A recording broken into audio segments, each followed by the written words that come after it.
सोचिए, साल है 2026।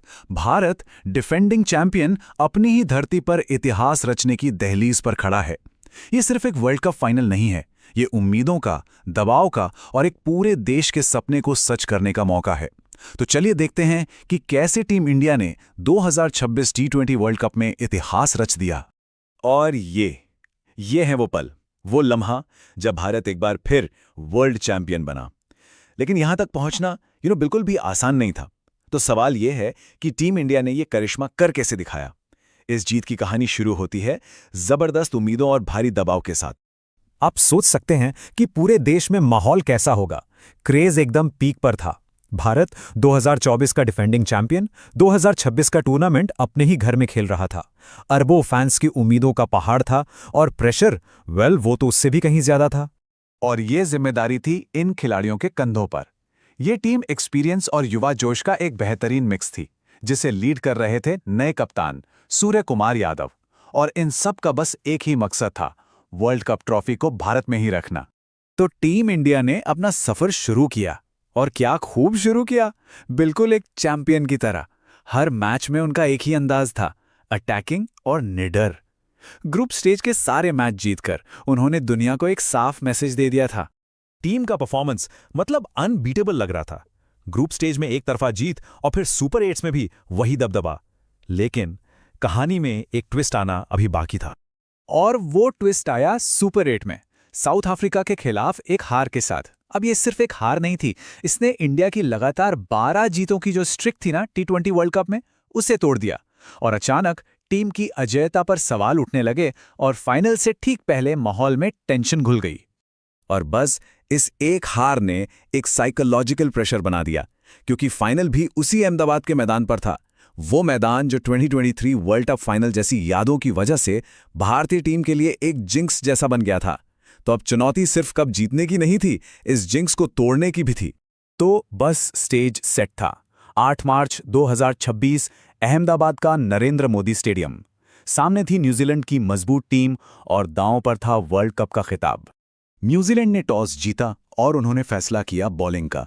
सोचा कि इंडिया को बैटिंग के लिए बुलाते हैं। बड़े फाइनल में चेज करने का प्रेशर अक्सर टीमों पर भारी पड़ता है, लेकिन शायद यही वो फैसला था जिसने मैच की कहानी लिख दी। और इंडिया ने बोर्ड पर लगा दिए 255 रन। ये सिर्फ एक स्कोर नहीं था दोस्तों, ये एक स्टेटमेंट था, एक ऐलान कि आज इंडिया रुकने वाला नहीं है। और इस मैसिव स्कोर के हीरो थे संजू सैमसन। क्या कमाल की पारी थी। सिर्फ 46 गेंदों पर 89 रन्स, वो भी तूफानी अंदाज में। मैदान के चारों ओर शॉट्स। ये उनकी लगातार तीसरी 50 थी और इसने न्यूजीलैंड को पूरी तरह से बैकफुट पर धकेल दिया था। हाँ, लेकिन सैमसन अकेले नहीं थे इस लड़ाई में। अभिषेक शर्मा और ईशान किशन दोनों की जबरदस्त हाफ सेंचुरीज ने वो बेस तैयार किया जिस पर यह रिकॉर्ड ब्रेकिंग स्कोर खड़ा हुआ। मतलब एक परफेक्ट टीम एफर्ट। तो बैटिंग तो हो गई, अब बारी थी बॉलर्स की। और तब सामने आए जसप्रीत बुमराह और उन्होंने दुनिया को फिर दिखाया कि क्यों वो बेस्ट हैं। 4 ओवर, सिर्फ 15 रन और 4 बड़े बड़े विकेट। ये एक मैच विनिंग स्पेल था बॉस। तो जाहिर है प्लेयर ऑफ द मैच कौन होगा? जसप्रीत बुमराह। उनकी बॉलिंग ने न्यूजीलैंड की चेस की पूरी उम्मीद ही खत्म कर दी और जीत पर मोहर लगा दी। तो ये सिर्फ एक मैच की जीत नहीं थी, ये इतिहास की किताबों में हमेशा के लिए दर्ज होने वाला एक पल था। चलिए एक नजर डालते हैं उन बड़े बड़े रिकॉर्ड्स पर जो इस एक जीत से टूटे। सोचिए, एक जीत और रिकॉर्ड्स की हैट्रिक। टी20 फाइनल का सबसे बड़ा स्कोर। पहली टीम जिसने अपना टाइटल डिफेंड किया हो और पहली टीम जो अपनी ही जमीन पर वर्ल्ड कप जीती हो। मतलब सच में अनबिलीवेबल।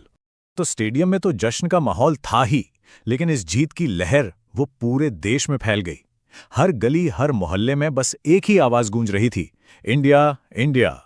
इस जीत की अहमियत का अंदाजा आप प्रधानमंत्री नरेंद्र मोदी के इन शब्दों से लगा सकते हैं। उन्होंने टीम को बधाई देते हुए कहा कि इस जीत ने हर भारतीय का दिल गर्व से भर दिया है। और ये तस्वीरें खुद पूरी कहानी कह रही हैं। खिलाड़ियों का वो जोश, फैंस की वो खुशी, ये वो लम्हे हैं जिन्हें ये देश शायद ही कभी भूल पाएगा। और सिर्फ फैंस ही नहीं, बॉलीवुड एक्टर अजय देवगन के ये शब्द शायद हर फैन के दिल की बात कह रहे थे। ये दिखाता है कि क्रिकेट हमारे लिए सिर्फ एक खेल नहीं है, ये एक इमोशन है जो पूरे देश को एक साथ जोड़ता है। और जब सचिन तेंदुलकर और विराट कोहली जैसे लेजेंड्स तारीफ करते हैं तो उस जीत का कद और भी बड़ा हो जाता है। उन्होंने खास तौर पर टीम के प्रेशर हैंडल करने की क्षमता और उनके धैर्य की तारीफ की। तो आखिर में बस एक सवाल मन में आता है, लगातार दूसरा वर्ल्ड कप, अपनी धरती पर जीत और इतने सारे रिकॉर्ड्स, क्या हम भारतीय क्रिकेट के एक गोल्डन एरा की शुरुआत देख रहे हैं? खैर, इसका जवाब तो वक्त ही देगा, लेकिन एक बात तो पक्की है, 8 मार्च 2026 की वो रात इंडियन क्रिकेट के इतिहास में हमेशा हमेशा के लिए सुनहरे अक्षरों में लिखी जा चुकी है।